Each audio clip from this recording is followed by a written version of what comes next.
ഓം നമ ശിവായ. ജ്യോതിഷ രത്നം ചാനലിലേക്ക് ഏവർക്കും സ്വാഗതം. ഈ വീഡിയോയിൽ ജാതകത്തിലെ ഗ്രഹനിലയിൽ 4-ാം ഭാവവുമായി ബന്ധപ്പെട്ട കാര്യങ്ങൾ പറയുന്നു.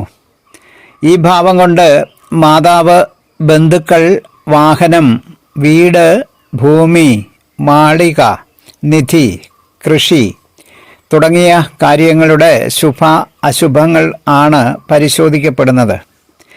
ഭാവം ശുഭക്ഷേത്രമാകുക, ഭാവത്തിൽ ശുഭഗ്രഹങ്ങൾ നിൽക്കുക, ഭാവത്തിന് പാപമദ്യം ഇല്ലാതിരിക്കുക, ഭാവത്തിലേക്ക് പാപദൃഷ്ടി ഇല്ലാതിരിക്കുക തുടങ്ങിയ ശുഭ ലക്ഷണങ്ങൾ ഗ്രഹനിലയിൽ ഉണ്ടെങ്കിൽ ജാതകന് മേൽപ്പറഞ്ഞതായ കാര്യങ്ങൾക്ക് ശുഭങ്ങളും, നേരെ മറിച്ച് ഭാവം പാപക്ഷേത്രമാകുക, ഭാവത്തിൽ പാപഗ്രഹങ്ങൾ നിൽക്കുക, ഭാവത്തിന് പാപദൃഷ്ടിയോ പാപയോഗമോ ഉണ്ടാകുക തുടങ്ങിയ ലക്ഷണങ്ങൾ ഗ്രഹനിലയിൽ കണ്ടാൽ ജാതകന് അശുഭ ഫലങ്ങളായിരിക്കും ഉണ്ടാകുന്നത്.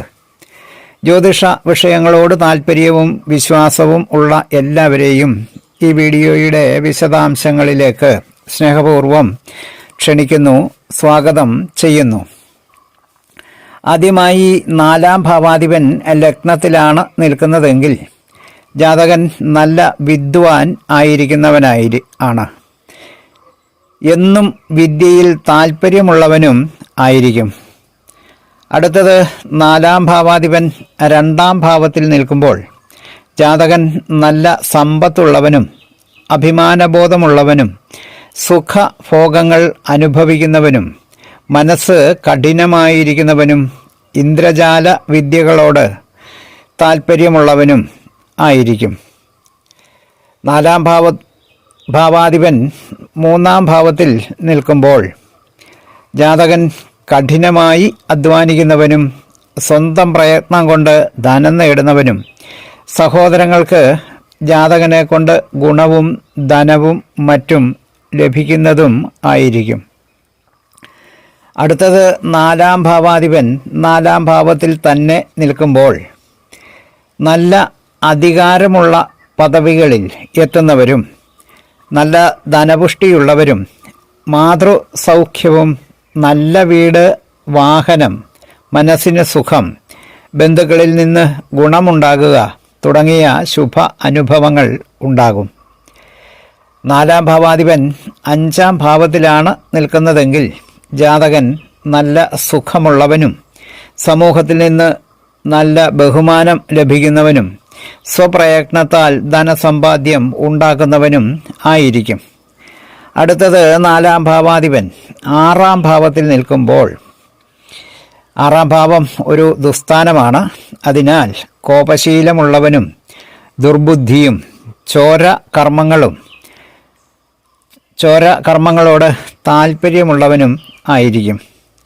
അടുത്തത് 4-ാം ഭാവാധിപൻ 7-ാം ഭാവത്തിൽ നിൽക്കുമ്പോൾ പിതാവിൽ നിന്നുള്ള ധനം ലഭിക്കാത്തവനും സഭകളിലോ സമാജങ്ങളിലോ ശോഭിക്കാത്തവനും ആയിരിക്കുന്നതാണ്. അടുത്തത് 4-ാം ഭാവാധിപൻ 8-ാം ഭാവത്തിൽ നിൽക്കുമ്പോൾ ജാതകന് സുഖവും സൗഭാഗ്യവും ഉണ്ടാകുകയില്ല.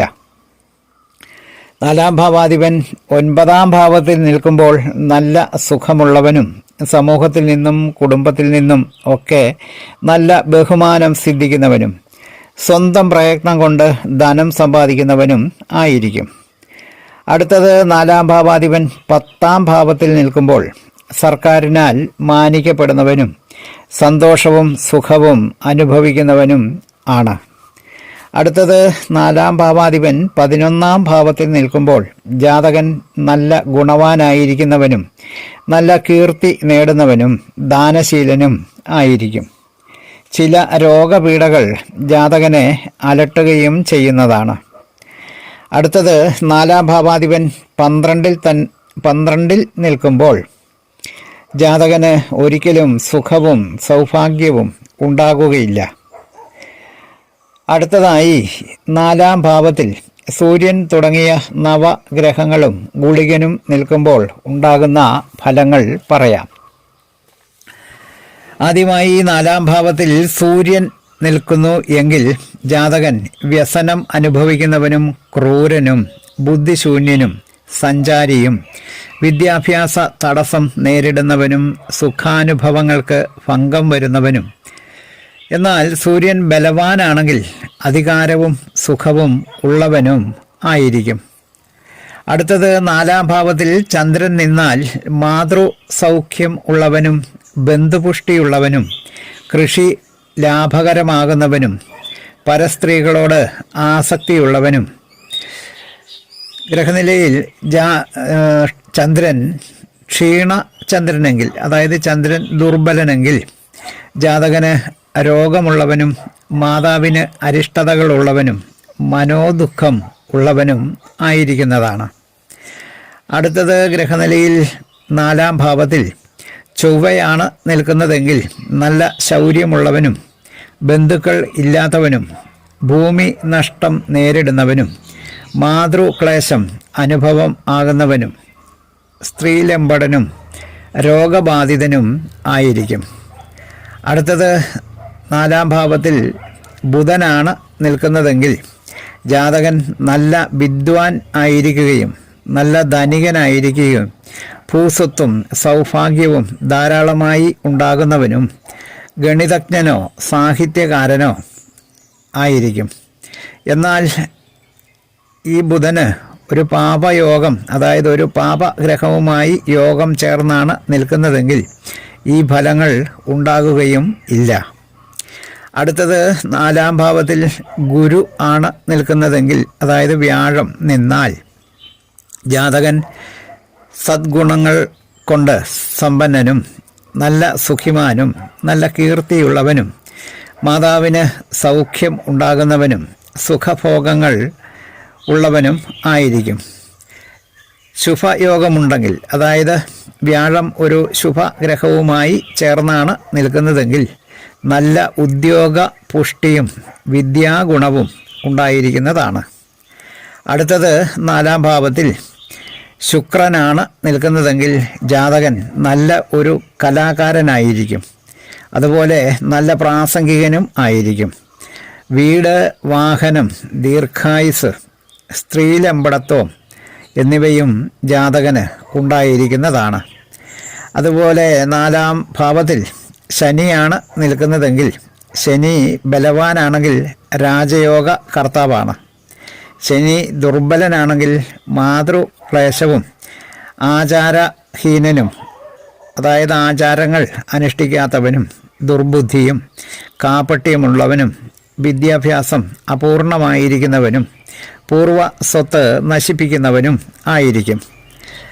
അടുത്തത് 4-ാം ഭാവത്തിൽ രാഹുവാണ് നിൽക്കുന്നതെങ്കിൽ ജാതകൻ അലസനും ക്ലേശങ്ങൾ അനുഭവിക്കുന്നവനും ഹൃദയശൂന്യനും സ്വജന ദ്വേഷിയും മാതൃസൗഖ്യം കുറവുള്ളവനും വിദ്യാഭ്യാസം തടസ്സപ്പെടുന്നവനും ആയിരിക്കും.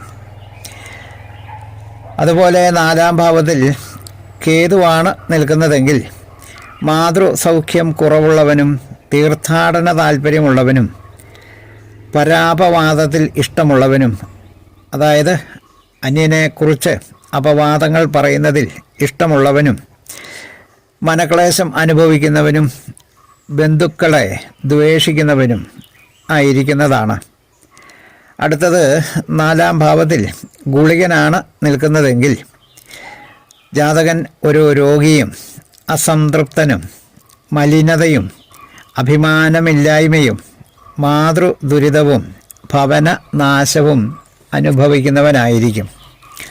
ഇതാണ് 4-ാം ഭാവത്തിൽ ഗ്രഹങ്ങൾ, ഓരോ ഗ്രഹങ്ങളും നിൽക്കുമ്പോൾ ഉണ്ടാകുന്ന ഫലങ്ങളായി വരുന്നത്. 4-ാം ഭാവവുമായി ബന്ധപ്പെട്ട ശുഭ അശുഭ ഫലങ്ങൾ പറഞ്ഞ വീഡിയോ ശ്രദ്ധിച്ച എല്ലാവർക്കും നന്ദി, നമസ്കാരം. ജാതകം, തലക്കുറി, വിവാഹ പൊരുത്തം, മുഹൂർത്തം, പ്രശ്നം തുടങ്ങിയ ജ്യോതിഷ സംബന്ധമായ സേവനങ്ങൾക്ക് 9605232894 എന്ന ഫോൺ നമ്പറിലോ വാട്സപ്പിലോ ബന്ധപ്പെടാവുന്നതാണ്. സ്നേഹപൂർവം മോഹന ജ്യോത്സ്യർ, ജ്യോതിഷ ആചാര്യ. ഓം നമഃ ശിവായ.